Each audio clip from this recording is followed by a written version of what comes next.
Camarades, salut. Salut. Je ne vous sens pas. Camarades, salut. Salut. On se lève.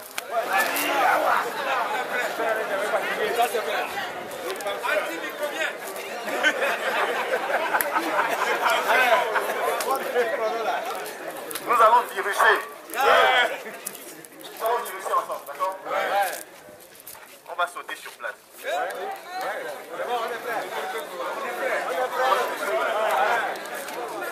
On y va.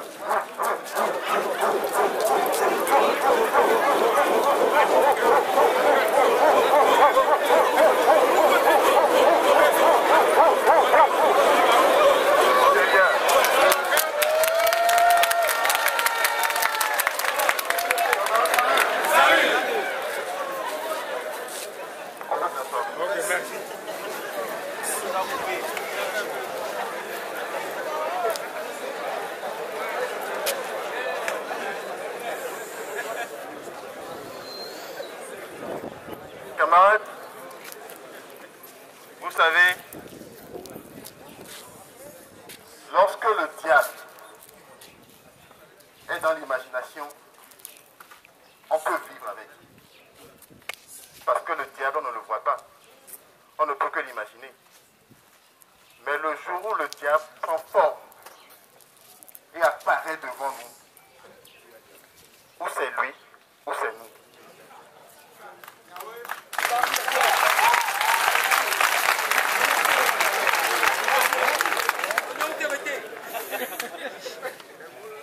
Mais une chose est sûre, les Écritures l'ont dit, hein, le diable n'a jamais la victoire.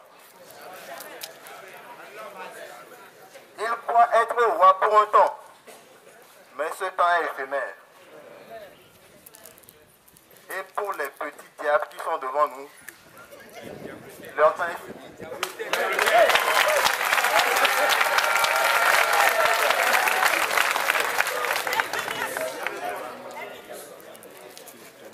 Je me suis posé une question. Ces messieurs et ces dames qui s'habillent aux frais du contribuable que nous sommes, ils dorment avec les courants des contribuables que nous payons. Ils vont jusqu'à se torcher le cul avec l'argent qui leur sert à payer papier mouchoir, papier torchon et papier hygiénique. C'est notre argent. On les entretient. Ces hommes et ces femmes, quand ils rentrent le soir à la maison, ils ont un parent, ils ont un père, une mère, ils ont un mari, ils ont une femme, des enfants qu'ils embrassent. Ils sont capables de voir mourir des enfants et ne réagissent pas. Qui sont-ils? Que sont ces hommes-là et ces femmes capables de voir des gens souffrir et dire, donnez-nous du temps, comme si la mort des gens ne veut rien dire pour eux?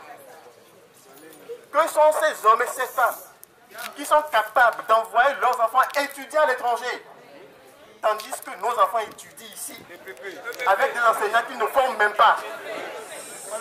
Que sont ces hommes et ces femmes qui prennent des avions pour aller se faire soigner à l'étranger et traitent nos hôpitaux de mouroirs? Qui sont-ils? De toute façon, je suis d'accord avec eux. Nos hôpitaux sont des mouroirs. Mais c'est trop facile. Les Français parlent d'euphémisme. Ce ne sont pas des mouroirs. C'est l'enfer sur terre, nos hôpitaux. C'est l'enfer sur terre. Mouroir, là, c'est petit. Moi, je leur dis que c'est l'enfer sur terre. Parce qu'on ne peut pas comprendre que des gens qui ont père et mère, qui ont femme et mari, qui ont enfants, puissent avoir un cœur assez dur. Nous disons ceci. Les 100% là, les 100% là, ce n'est pas une faveur. Oui. Ce n'est pas une faveur.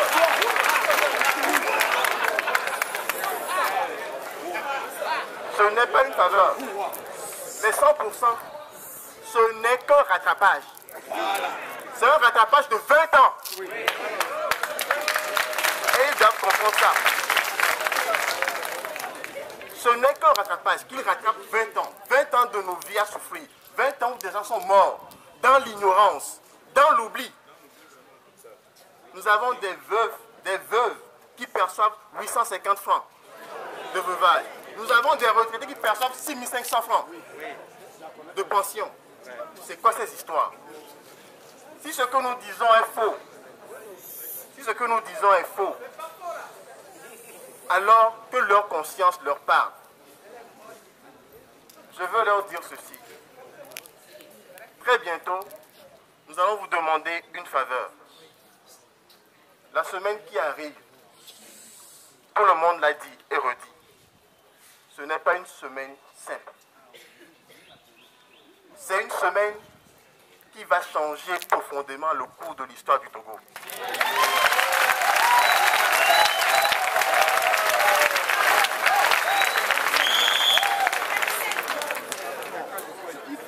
Nous n'allons pas négocier, non. Nous n'allons pas négocier. Nous allons récupérer au travers togolais la justice qui leur a fait défaut. Nous n'allons pas négocier. Nous n'allons pas négocier. Nous allons arracher notre droit de vie. Nous ne sommes pas des parias. Nous ne sommes pas des gueux. Des gens qu'on laisse mourir parce que ce sont des êtres humains qui n'ont pas de foi, qui n'ont pas de force, qui n'ont pas de parole. Non. Nous sommes des êtres humains vivants au même titre qu'eux. Nous n'allons pas négocier. Nous allons tout simplement demander que l'heure a sonné pour que la richesse du Togo soit distribuée de manière équitable.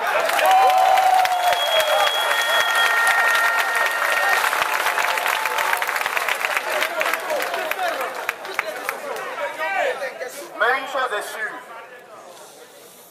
lorsqu'on entrera dans la salle de négociation, il n'y aura pas de vaincu.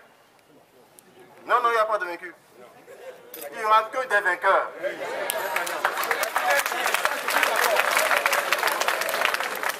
Il n'y aura que des vainqueurs parce que nous sommes des hommes bons. Chaque être humain est aimé de Dieu. Si Dieu les aime, ce n'est pas à nous de les maudire. Mais leur responsabilité est devant Dieu. Il n'y aura pas de vaincus. Il n'y aura que des vainqueurs. Si seulement s'ils prennent conscience qu'en acceptant ce que nous réclamons, ils font du bien à leur peuple, ils seront vainqueurs. Mais s'ils ne comprennent pas cela,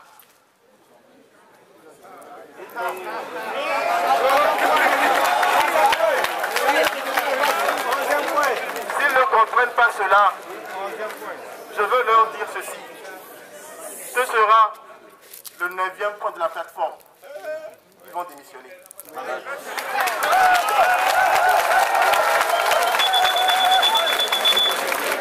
Parce qu'on ne pourra plus accepter, en tout cas moi je ne pourrai plus accepter que des gens continuent par s'enrichir sur la misère des autres. Je ne pourrai plus accepter que des gens me regardent alors qu'ils ont des millions derrière. Je ne pourrai pas accepter que des gens acceptent de bloquer mon salaire, notre salaire, parce que c'est un coup d'humeur. Qui sont-ils? Qui est-il? 10 jours de punition parce que quelqu'un a accepté qu'on est puni. Non, je pense que l'heure a sonné. On va les sanctionner là. Que les travailleurs togolais s'organisent et soient déterminés. Nous n'allons plus nous laisser faire. Que celui qui veut se laisser faire reste assis.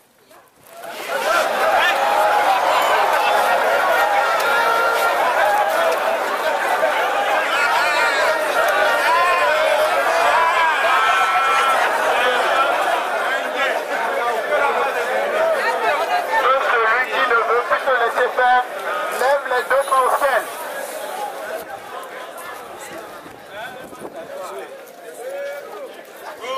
On peut agiter les deux pieds. Ils sont vaincus. Aujourd'hui, ils sont vaincus. Aujourd'hui, Ils sont brisés. travailleurs togolais, l'heure de ta libération a sonné. L'heure de notre libération a sonné. Personne, aucun être humain, aucun esprit, qui qu'il soit, pourra rester devant nous. Nous allons marcher sur eux.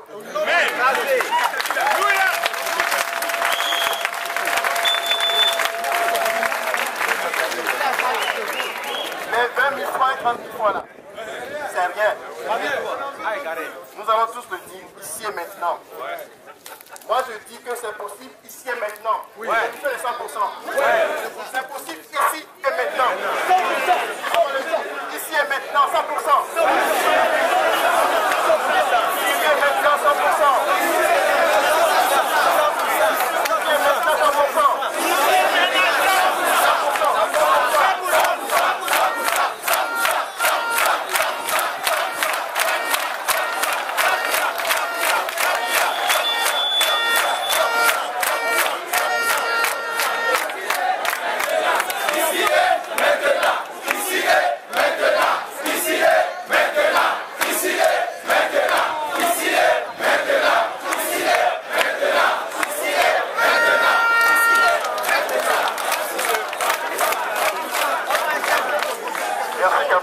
Rasseyez-vous s'il vous plaît.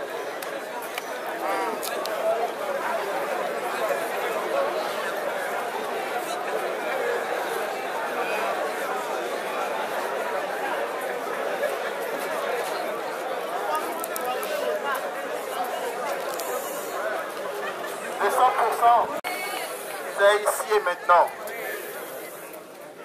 C'est notre partenaire ici pour envoyer la réponse à qui de droit. S'il n'est pas possible pour certains de faire des choses ici et maintenant, nous avons passé 10 jours pour leur montrer qu'ils peuvent le faire ici et maintenant.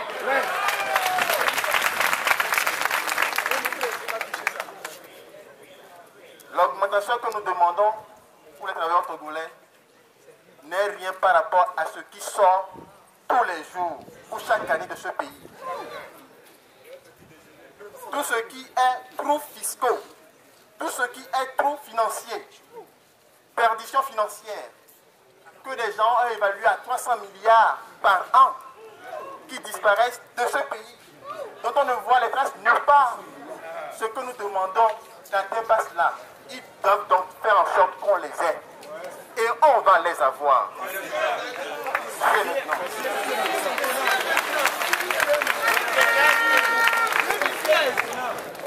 Chers camarades, les jours qui viennent seront encore très durs. Ils seront plus durs que les 4 mois passés. Nous devons être capables d'aller jusqu'au bout du bout. Nous devons être capables d'aller jusqu'au bout du bout. Est-ce qu'on est d'accord? Est-ce qu'on est d'accord? Est-ce qu'on est d'accord? Avant d'en revenir, je vais vous donner tout à l'heure une information. Nous avons perdu 2 jeunes. Et ces 2 enfants veulent que leur mémoire soit honorée. Anselme a été enterré, mais Douti est encore à la mort. La famille de Douti dit ceci. Elle s'en remet totalement et entièrement à la synergie.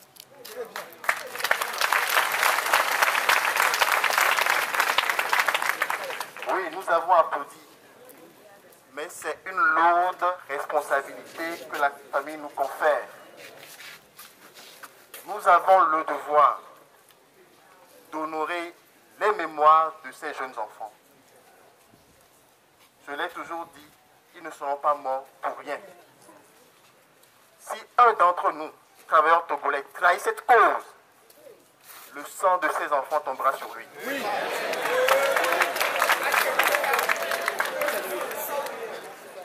On nous appelle aujourd'hui à une action, celle de réclamer justice pour Douti et Anselme. C'est une opération que nous devons mener parallèlement à notre plateforme. Nous devons arriver à savoir qui est cet homme abominable et odieux qui a eu le courage de battre un enfant jusqu'à la mort. Nous devons le savoir. Et nous demandons, parce que cet enfant peut être un enfant de parmi nous ici, chacun d'entre nous. Ça peut être ton enfant, ça peut être mon enfant. Aujourd'hui, c'est Douti, Sinaleng qui est tombé.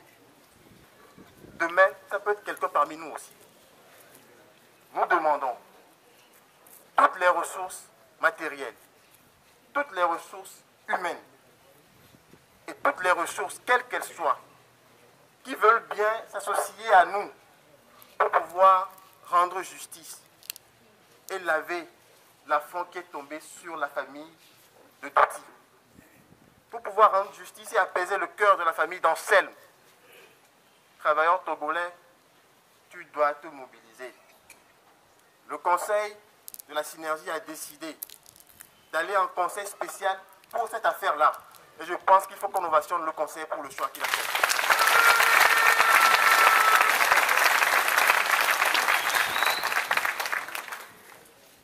À compter d'aujourd'hui,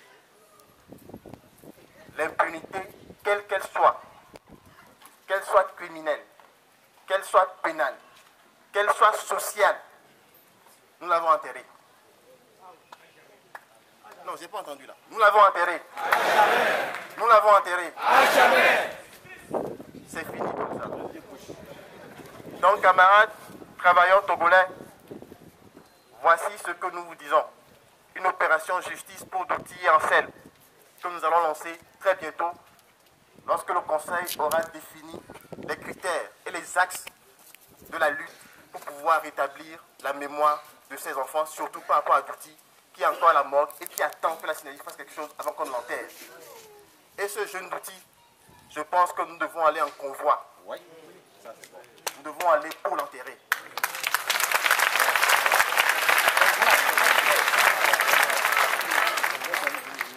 Maintenant, ceci étant, je pense que nous pouvons nous réjouir déjà. On va se réjouir pourquoi? Parce que nous avons gagné. Non, je le dis.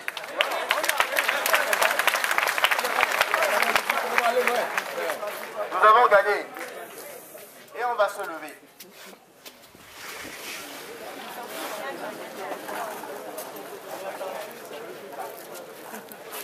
Je vais inviter la star, une des stars.